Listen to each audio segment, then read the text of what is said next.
Hey everybody, it's your girl Bunny. To all of my returning subscribers, hey, how you doing? And for those of you who are new to the channel, welcome. Kick your feet up, subscribe to this family-friendly channel, and don't forget to click the notification bell so you don't miss any posts. Also follow me on Instagram at the same profile name so you don't miss the sneak peeks of what's coming up next. In this video, it's life therapy. Dr. Tabitha Ball seeks marital help. I give a full episode recap with photos offset to the side, and then I give my review at the end. No need to dig around. I keep all of the minute marks in the comments. It's all coming up next. Tabitha Ball, psychologist, calls AJ Johnson, life coach, concerning relationship issues. She's very successful while helping others with their problems, and now it's time for her to seek help with one of her own. Her and her husband are two different people who are, in her eyes, perhaps shouldn't have gotten married in the first place. He loves the idea of her professionally, but not her as a person. Their problems are redundant and exhausting. Even though they are separated, Tabitha is still at a crossroad when it comes to making certain decisions. Upon arrival, AJ is surprised that Tabitha is pregnant, as that detail was not in her letter. AJ is very confused. Tabitha explains that while they were visiting and while visiting her husband during separation, it was before Valentine's Day and things just happened. Although first AJ needs to learn some details. They have a son and Tabitha's nephew that she cares for as a guardian. Her husband, Greg, lives with his cousin since they have separated. During a visit and under the influence of some liquid courage and Valentine's Day approaching, things happened. AJ notices that they're separated, but clearly there's some existing attraction. Tabitha clarifies that the separation exists because they just don't get along. She's a doctor, always on the go, and he's very laid back. Sometimes he can even get confused by her demanding work schedule.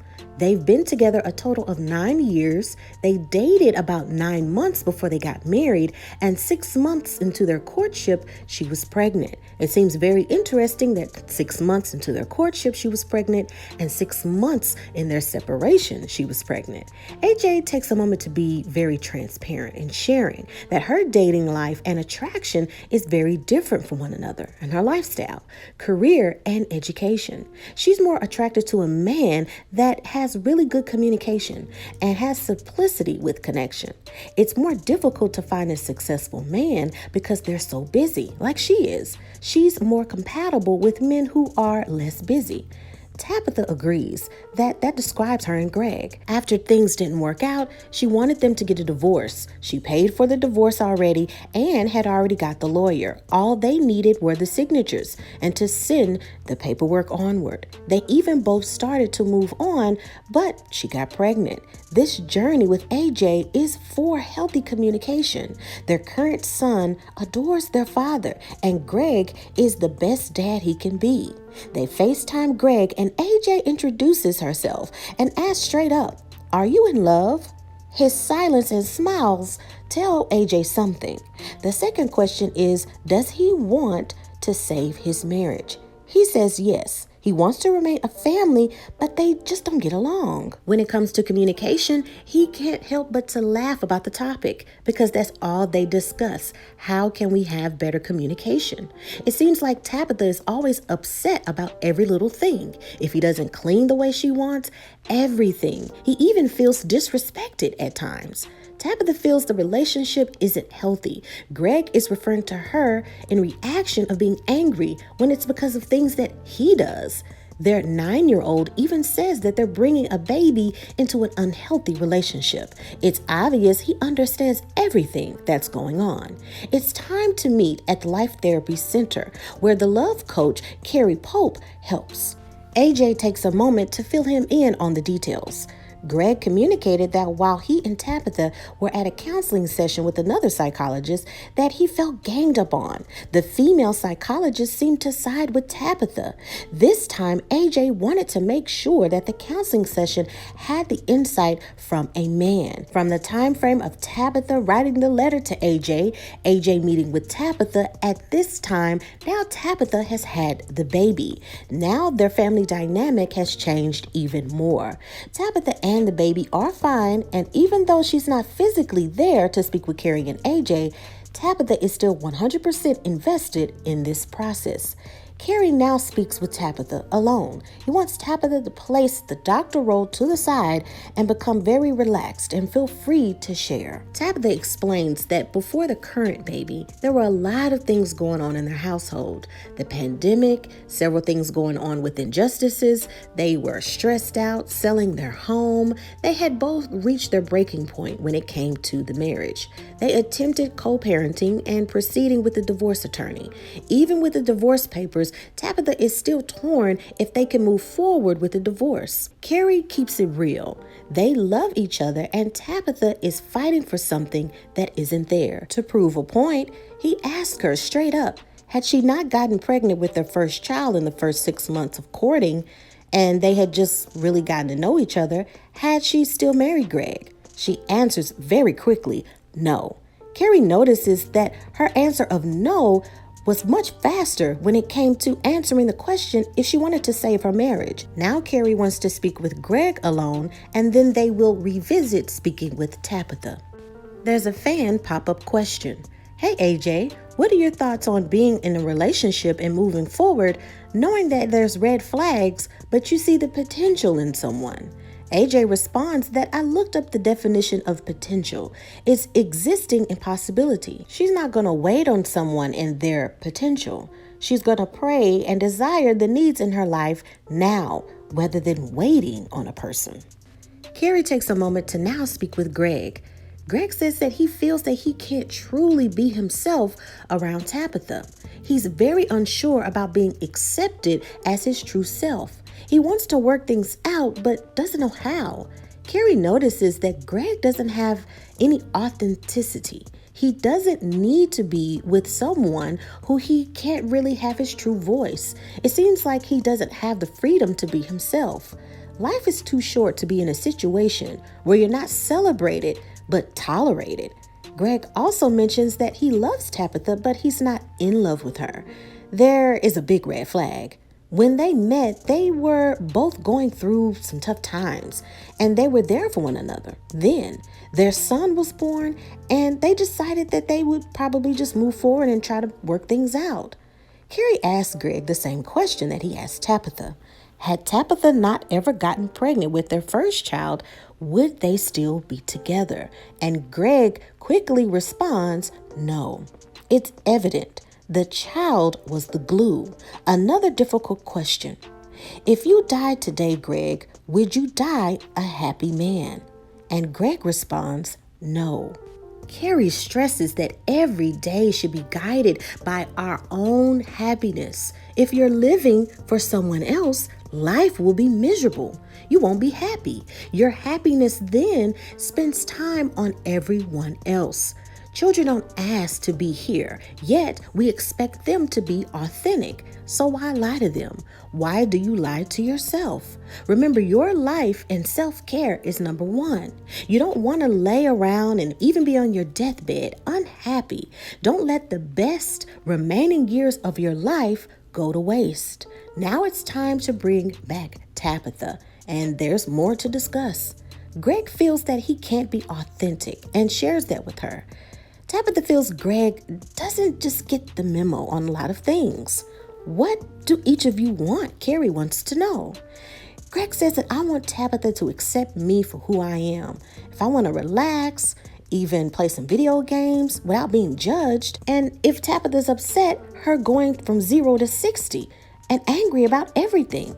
Tabitha just wants Greg to acknowledge his actions and how it affects the household. Sometimes you can't sit around and play video games all the time when I need help with the children and the household. She gets angry because there are things to take care of with the kids. She even says that often he asks her to treat him like a patient because maybe she would be a little nicer to him. But she has a lot on her plate as well. Carrie notices that the component of friendship never existed. So therefore, the foundation of taking it forward, trying to hold together a marriage, just doesn't make any sense. What makes the most sense at this point is that you have to learn how to forgive one another and allow room for error. AJ comes in from listening from backstage and she's noticing something from the sound room. While Carrie was speaking, Tabitha seems to be disconnected. They have love for one another, but their compliments towards one another is something you would say about a person that's in business with you, not someone that you're in love with. There's more info that needs to be shared. Greg had an affair, and even speaking about it makes Tabitha angry. If she's angry, she says it's only because of something that he's done. AJ points out that they've both said disrespectful things to each other. They've openly admitted that they have love for each other, but they're not in love with each other. And had it not been for their first child, they wouldn't have been together or have even gotten married. More details. Greg admits that with therapy, he has learned that he has difficulty showing emotion, even with his relationships with his sisters, his parents, and now his wife. He feels that he's still growing and learning more about himself. AJ says that in individual counseling, he will need to learn to gain more confidence and courage when it comes to himself and learning who he is. You were in a relationship for so many years not being yourself. You have to have two healthy people to join in a happy marriage. Tabitha says that there were moments when Greg even admits that he created instances of bad situations so she would get angry. Tabitha would yell at him, but it's when he would feel most connected to her, even if she was yelling. They both learn that there are things that happen in childhood that carry over while we're adults. If you two aren't connected, but Greg feels connected while you're angry, even if you're angry, he views that as, now I have your attention. AJ wants to know, while there's no connection, you two are still having sex and getting pregnant. And Greg wants to know, yeah, we have a sexual chemistry and we're attracted to one another. But maybe everything starting from the beginning just started off completely wrong. In the closing statements, AJ admits that relationships are complex. There was not a 100% resolution to the end of what they came for, but of course their journey has began because they're beginning to understand what's needed for communication. They have children and they need to develop how to communicate for the benefit of everyone getting along and understanding one another. It allowed them to speak more truths and growth. It will take steps to talk it through, several more sessions, and lots of openness to get things done. But self-love is always first before entering into a relationship. And now it is time for your favorite part of the video. That's right, my review. So let's just be real, you guys. A lot of the times in certain relationships, there are a lot of things that are steamy and hot. You know, you may have a connection with someone that is just sexually intense, but everything else just kind of falls aside. You know you don't get along. You know there's a lot you don't have in common, but that aspect of the physical can really pull you into something that's just like a big red flag, but you're ignoring it because the flesh and the physical has its ways of taking control. And it's obvious that Tabitha and Greg had this strong sexual connection. They knew they didn't get along, but they journeyed down that path of, hey, we've gone down this road. We keep going down this road. We're getting all these red flags. We're just going to keep going and we're just going to keep rolling with it. Some people may say that's playing with fire. Some people may say that's red flags you're ignoring. Some people may say it's like watching a slow car wreck. In this situation, I say it's all of the above. Now they're in this situation where they assumed that getting married might help it. Marriage is literally just a ceremony solidifying love. A piece of paper doesn't control the dynamic of the true relationship. After the wedding ceremony, after that's done, after everybody goes home, you still go home with that person and you have to be honest about how is this relationship dynamic or how is this relationship healthy and working out for the best of us. They both knew that it was wrong. They both knew that they didn't have that love for one another, but they wanted to paint this image of marriage and everything being perfect and everything being right.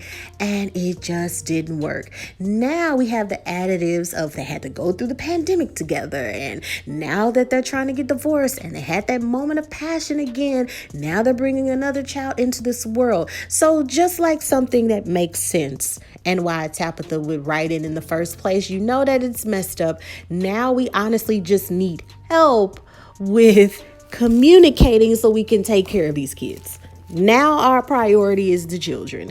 Even the 9-year-old said, hey, you guys have a bad relationship and you're having another baby.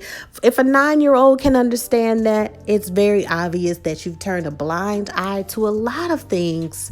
And now you're in this situation to where, no pun intended, but you've lied in this bed. Now you you made your bed. Now you had to lie in it.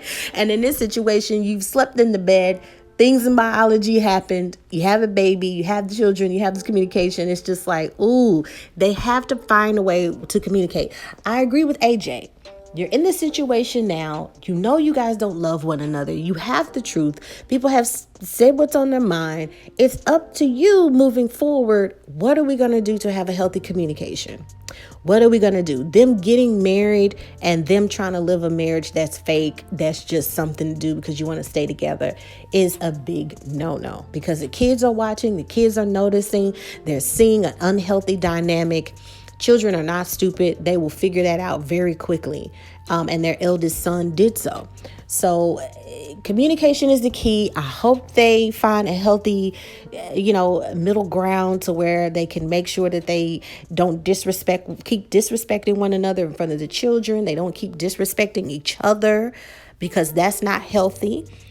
It's just like AJ said, this situation is not going to be solved in one therapy session. It will take several sessions in order for them to develop what's fair, what are the common grounds of when we do discuss things, and also individual counseling. When she mentioned to Greg that the individual counseling is important because he needs to find his own voice. A lot of people think that just happens with women. Oh, I got married and I had the children and I lost my voice. It goes both ways. Men can go through the same thing. They may just be rolling with it. Well, she wants to get married, so I guess I can just get married. Or she just wants to have a kid. Let me have a kid. And you have to face the fact that your voice and knowing who you are and your individuality is very important. He has put a cap on and a wall of what his true personality is. Now that he's an older man, he even said that if it wasn't for the baby, he wouldn't be with you, and you know that the glue is the baby. That's really not good. And like Carrie said, like the gentleman said, you don't want to live the last part of your life unhappy and trying to fit in, right? The square peg in the circle hole, trying to fit something in that doesn't fit you, that's not happy. You're living for somebody else's happiness and what they want. Why would you do that? Why would you waste your time and your energy on things that don't make you happy? It's a very miserable life. I love these sessions because even if you're not exactly going through what the people on the show are going through, just like the Iyanla Vanzant series, you can learn something from them. And that's why I looked at the show, because you want to be able to notice behaviors, patterns that may help you. It may help a friend. It may help a family member that you can share. And I think families should sit down and watch shows like this together because it starts conversations. A lot of the times in any therapy television show, you notice that the bottom line of a lot of problems are not communicating.